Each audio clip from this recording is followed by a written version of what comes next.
Herkese merhaba arkadaşlar, kanalımıza hoş geldiniz. Afra Saraçoğlu'dan set pozu. Son olarak Yalı Çapkını dizisinde Seyran karakterine hayat veren Afra Saraçoğlu yeni paylaşımıyla gündeme geldi.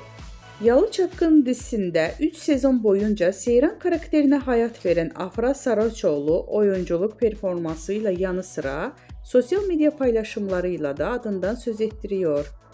Öte yandan dizinin bitmesinin ardından dinleneceğini söyleyen Afra Saraçoğlu imaj değiştirmişti. Koyu renkli saçlarını sarıya boyatan ünlü oyuncu son halini takipçilerinin beğenisine sundu. Bizden bu kadar arkadaşlar. Videoların devamını gelmesini istiyorsanız da kanalımıza abone olmayı unutmayalım. Hoşça kalın.